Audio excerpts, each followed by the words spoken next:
Okay, so I just figured out how to do something quite fun. Well, it's fun to me because I'm a bit of a nerd. But so I am in a coaching group, and the coach in the group, whose name is Angela Wills, and it's Freedompreneurs. She has the, what is it called? The Lifestyle Freedom something. I'll find the link and I'll post it below. But she was sharing how she uses ConvertKit, and they have this thing called Snippets, and in the Snippets it allows you to have your basically like your pre-made templates that you have scheduled out to go out in your automation, so you can like automate all of your emails that you're sending out, whether those are like reminders or something in a funnel, or even just you've just got your emails scheduled for the next year or something. And let's say that there's stuff that you want to add into it that is more timely, and you don't want to have to literally go into each and every email and add it and then take it back and all this. So ConvertKit has something, what's called Kit now, sorry. Kit has something that is called a snippet, and you just add the snippet in there.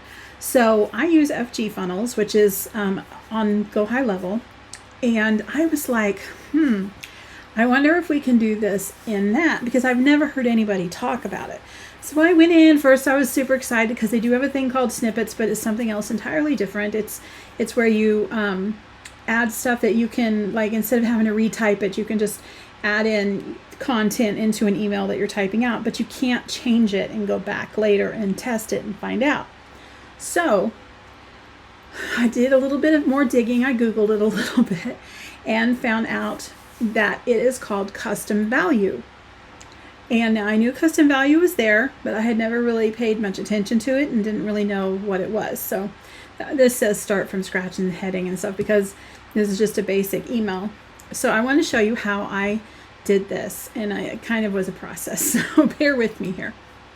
Okay, so under custom values, you would create a new custom value, enter your name for it, and let's say sample custom value, and then into your text. Okay, so you can just start out with just text.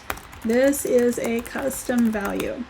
You can create folders for it if you want to. That would, if you've got a bunch of them, you're going to want to use folders because it can get like kind of disorganized otherwise. All right, so then create.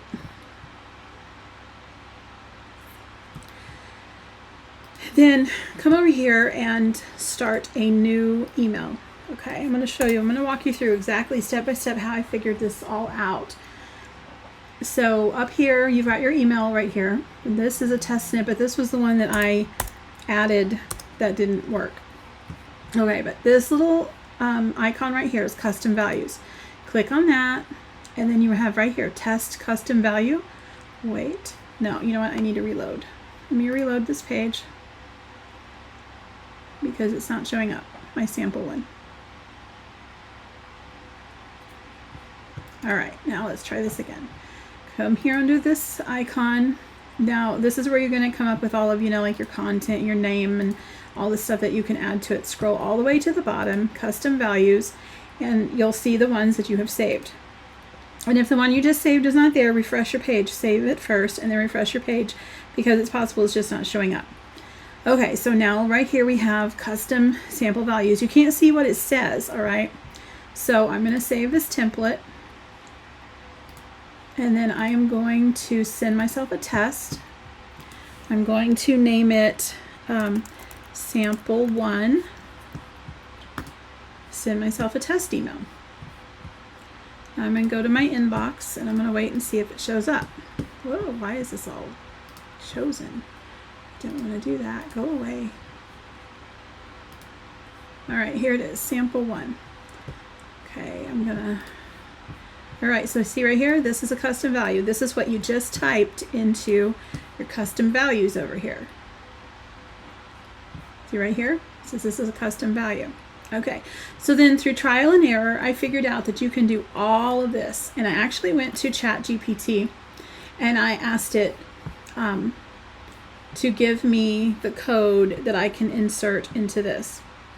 Now, You are going to have to know how to do a little bit of coding on this, but don't worry because ChatGPT can totally help you through the whole thing. So let me show you. Edit custom value.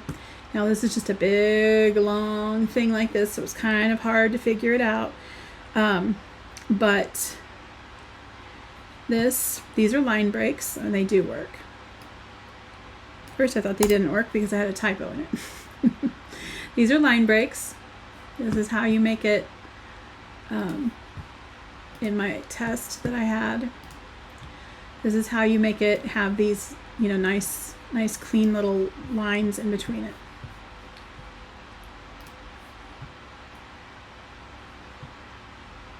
And this, which says M, you can also do a B. There's a few other things that you can do. This M is italics, and a B would be bold, or it could say strong, either one. And then you can just put a straight link into it and some more text. You can put an H1 or H2 or H3 tag. This is going to make it a heading. So let's look at this email again. See right here, this is the H1 tag that I put there. Right here you see the link that I inserted. Okay. Oh, it keeps resetting. Okay, and then now I don't think you need to have these P tags here. P tag, it means paragraph. ChatGPT put it in my copy, but it's probably not necessary. So then you have some more copy there, and then you're going to have a custom image. Okay, so this image is a link, and this Google Apis, this is just because I uploaded an image into my media storage on my FG Funnels account. So, and basically I just found the image I wanted to use. No, don't double click it. Just click once. It opens up, copy the link, and then you can come over here and find that link again and start here at the end of the PNG, but make sure you leave the quote marks. And do in between the quote marks, and then you would just paste in the new link. Okay, and then that's the end. And you would, here it says alt tag is custom image. You would need to actually type in a description. So in my case, I would probably say something like pretty 4th of July bunny. Okay, and then here is a clickable button, which actually just showed up as a link. So obviously this needs a bit more of code to make it look like a pretty button. But for now, it's just a link. But it says click me instead of the link URL on it. So if you want to make it basically an embedded link, that's how you would do that. And then if we added a little bit more code to it, we could format the button, but I think this is probably fine. If I do figure out how to, well, not figure out, but if I do make sure that I can actually add the extra code to it, I will include that in the information that I put below this video. But anyway, so for now, that's it. That's how you do it. And I am super excited. So then here's how this is useful. Okay. So let's say I have 100 emails that I have set up. And these emails are going out at different times. Like if somebody joins my list today, they're going to start on email number 1. If somebody joins my list 3 months from now, they're going to start on email number 1. So 3 months from now, the first person might be getting email number 20, and the second person is getting email number 1. But I want both of them to know that in addition to whatever is in the email, like if I'm talking about something cool that, just something that's not timely but relevant to any time in the email, but I want to insert something that is timely. Like if there's a sale, if there's a speaking thing at a virtual summit, or like if it's Christmas and I want to wish them a Merry Christmas, something like that. I can make sure that I have a custom value inserted in every single one of my emails then I can come in here and I can change this custom value to reflect whatever it is that I want it to say on those emails for timeliness. And it's going to insert this into every single one of those emails. But then if I come back in tomorrow and I change it, the next time those emails go out, it's going to say something different because this is going to be different. And if I don't want it to say anything, if I just want to leave it blank, I can, let's see if I can just make it empty and it doesn't, I don't know if it'll go away. Let's see. No, now it's just blank.